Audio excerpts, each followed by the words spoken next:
I lost my brother Jake to suicide in August 2023. In October 2022, him and his childhood sweetheart got married.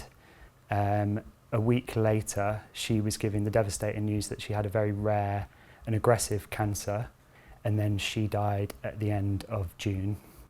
Suicide loss is so complicated because we lost 3 people in that short amount of time. And my poor nan gets kind of cast aside, but she was in her 90s, she'd had a very good life. And her loss was, it sounds awful to say, but quite easy to take. With Jess's death, she was 28, but because it was a terminal disease, there was a certain inevitability to it. So even though it was very difficult, she was very young and had the rest of her life ahead of her, it was still easier to accept. With Jake's death, it just felt like there were so many opportunities to save him.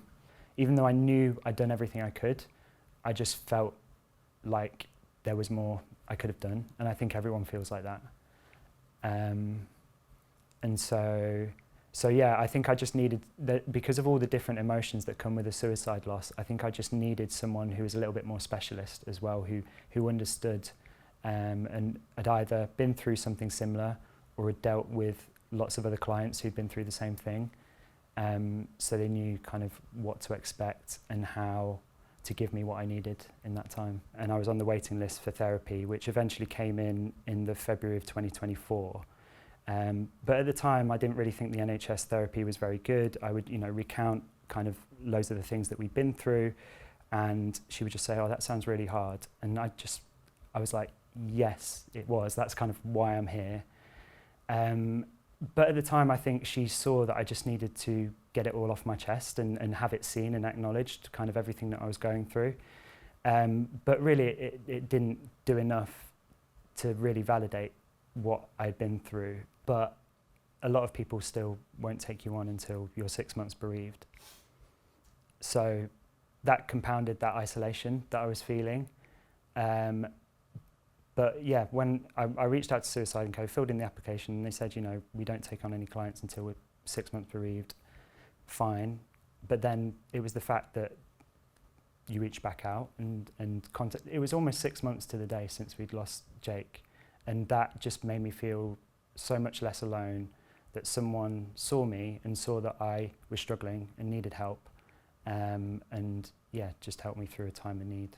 And I jumped at the chance, got a really quick call where I was assigned to someone, and I had 12 sessions of therapy. And yeah, it just helped me feel less alone. A lot of it was the validation and just knowing that I hadn't done anything wrong. And it's still something, that I struggle with every day, but it just helped me get through that really difficult time. I got assigned to a therapist really quickly, and also it was really nice that you asked me who I would like to see, like if I had any requirements. And I have had experiences with therapy before, and I've always found that I've got more out of it in a weird way when I speak to another man.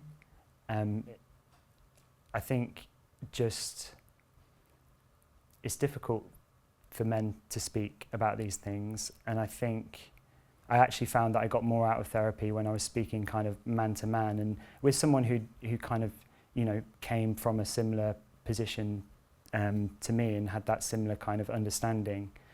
That time was just reassurance that I was doing well, and that because I just felt like I had failed Jake, and I felt like I was failing with a lot of other stuff, and he just gave me the validation that I needed and helped me unpack some of the more difficult emotions I was experiencing, and just helped me see that there was light at the end of the tunnel as well, because I think at that time I just felt like there was no hope.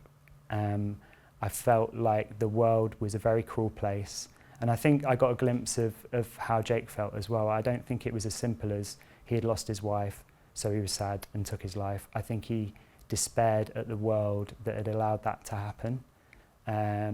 And he didn't see a future. And I think at that time I felt like I didn't see a future.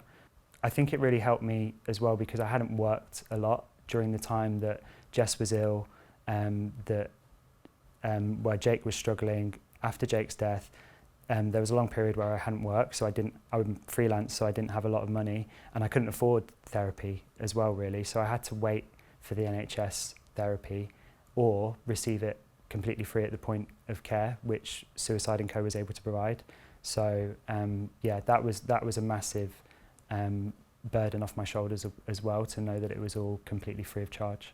I think it just helped validate my experience, to know that I wasn't alone, and it just helped me see light at the end of the tunnel. I still have days when I struggle with that. I still struggle with that hopelessness that you feel when you've lost someone so young, when you look out your window and see a world that just seems to be progressively getting worse. Yeah, you just worry that there's not many good people left in the world. And so I still struggle day to day with that hopelessness. But at that time it was every day, and now it's not as often. And you know, maybe in a year from now it will be less often still. And yeah, I think it's just enabled me to have hope in the future, that life carries on, that even though I've made it through what will be the worst time in my life, that my life doesn't have to stop, and that I can keep going.